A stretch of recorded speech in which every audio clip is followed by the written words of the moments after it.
Every decision you make regarding claiming your Social Security benefits directly impacts how much money you're going to receive in retirement for the rest of your life. In this masterclass, I'm going to break down key Social Security concepts in a way that you'll understand. I'm going to explain to you how the system works, and I want to share some optimization strategies to help you think about how you can get the maximum income when it's time for you to claim for your benefits. I'm lamacca, a registered Social Security analyst, and I help people just like you make sure that you understand the rules around Social Security and that you're not leaving any money on the table. Deciding when you're going to claim your Social Security benefits is the foundation of your retirement strategy. And it's so unfortunate to know that approximately 96% of Americans actually don't optimize at all. And so it results in around $100,000 being lost in their lifetime income for their household. And here are some of the problems that people face. There are over 2,700 rules around different claiming strategies. The Social Security Administration staff that you reach out to when you call them, they're unable legally to provide you with any personalized advice. And the reality of it is there are very few reliable sources that you can reach out to for assistance with this area. It's a guaranteed source of lifetime income that's also adjusted for cost of living. So first concept to truly understand is your full retirement age. It's based on the year that you're born, and it impacts if you're going to get a full benefit or a reduced benefit. In order to qualify for your Social Security benefits, you need to have 40 credits, and you can only get 4 credits per year. For 2026, 1 credit equals $1,890. Now, when you work, you, as well as your employer, contribute towards FICA payroll tax contributions. And for the year of 2026, the maximum taxable earnings is $184,500. And any amount of money that you've earned before you turn 60 will be indexed so that it can account for inflation. We have to figure out how your primary insurance amount, also known as the PIA, is going to be calculated. Firstly, it is based on the highest 35 years of your indexed earnings. And then from there, once that lump sum is calculated, that number is going to be divided by 420, and your average index monthly earnings will be determined from there.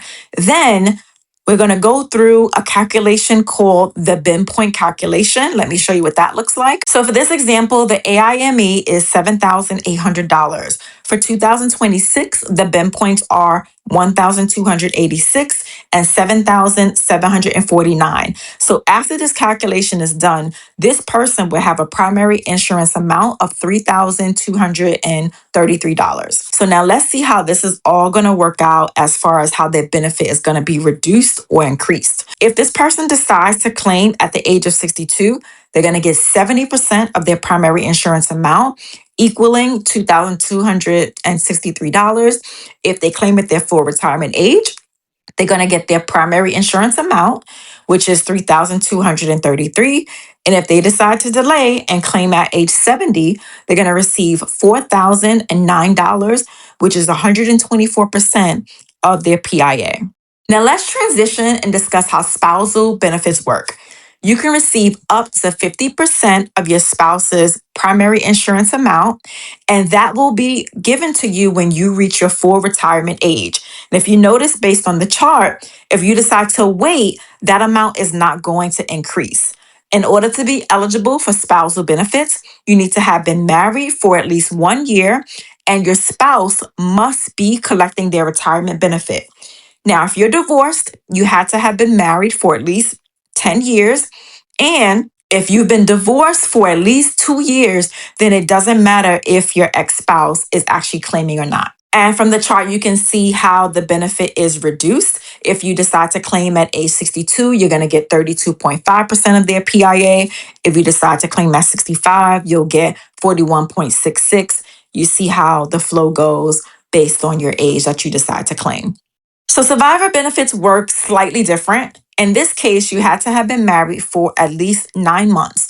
Now, if your ex-spouse passed away, you had to have been married to them for at least 10 years, not remarried before you turn 60. And when you take a look at the chart, you can see that you're going to receive a percentage of the benefit that they were receiving. And this is not based on their primary insurance amount. When it comes to dependent benefits, the parent must be collecting or be deceased, and the dependent can receive 50% of the PIA while the parent is alive, or 75% of the PIA if the parent is deceased. This benefit is limited by the family maximum benefit and is also subject to the earnings test, which we'll get into a little bit later. So in order to be eligible for dependent benefits, the child must be under 18 or 19 if they're still in high school. A disabled adult child is eligible if they're disabled before they turn 22.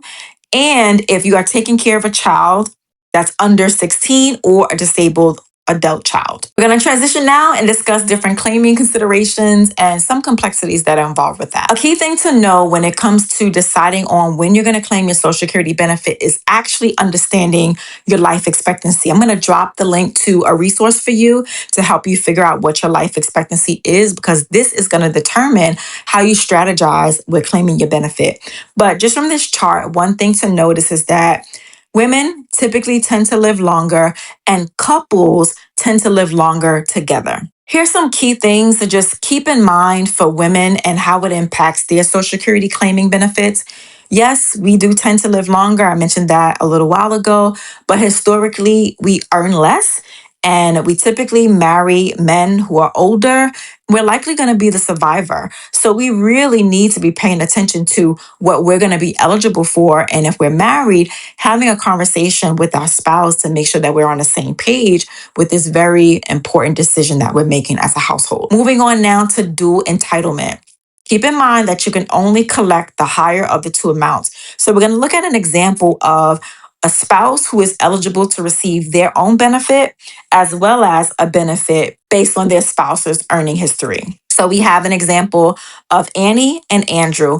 Annie's PIA is 1,000 and Andrew's PIA is 3,000. Based on the rule where Annie can receive up to 50% of Andrew's PIA, she can receive a maximum of $1,500. So let's look at the line for retirement age. Annie can receive her benefit of $1,000, and then she's going to receive a top off to help her get to the $1,500 from her husband's benefit. Now, this is an area where we really have to pay attention to. The earnings test is one of those ways I mentioned before that people end up overpaying to the Social Security Administration, and then they do want their money back. So let's take some time and understand how this works. In 2026, if you claim between 62 and your full retirement age, the limit you can receive is $24,480. If you receive more than that in earned income, Social Security Administration is going to withhold $1 for every $2 you earn above that amount. Now, if you wait until the year of your full retirement age before you reach it to claim, then that amount increases and you can earn up to $65,160. At that point, the Social Security Administration is going to withhold $1 for every $3 that you've earned. Now, once you reach your full retirement age, that earnings test doesn't apply and you can make as much money as you'd like. If you take a look on the right, you can also see the types of income that are not included. Pensions are not included, annuities are not included, earned interest are not included. It's only the income that you receive from your employer or from being self-employed. I don't recommend that you work and claim your Social Security benefits before you reach your full retirement age, but if you do, you have to be proactive and tell the Social Security Administration exactly how much you're making so that they can make an adjustment to your benefit so that you won't owe thousands of dollars later on. Now, some of you watching may have already started claiming your Social Security benefits. I just want you to know that this decision is not final within the first year. So let's say you start to claim at 62 and you watch my video and you really think about it and you're like, wait, I actually want to wait until I'm 67 or 65. You can actually put a pause on that application. It will be stopped. You will have to pay back the money that you received, but you can then wait and then claim later on so that you can receive a higher monthly benefit. Let's look at some examples of how to optimize with some case studies. So we have an example of Paul and Alice. They both are 62, their full retirement age is 67, and their life expectancy is 85 years old. Paul's PIA is $3,000 and Alice's PIA is $1,000.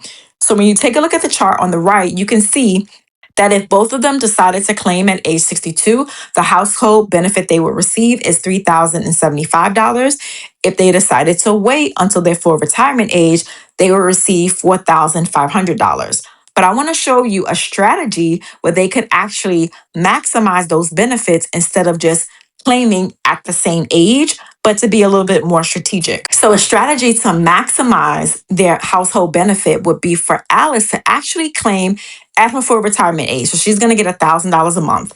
But now Paul is going to wait until he turns 70. He's going to get $3,720. And then Alice is also going to claim her spousal benefit. So, she's going to get a top off of $500, bringing her total benefit to $1,500. So for the household, they've increased that income from $4,500 to $5,220. Here's another example. This is one that has to do with couples of different ages. So in this example, John is 62 years old. His PIA is 3,345. His life expectancy is 85 years old. Lisa is 57 years old. Her PIA is 3,115 and her life expectancy is 90 years old.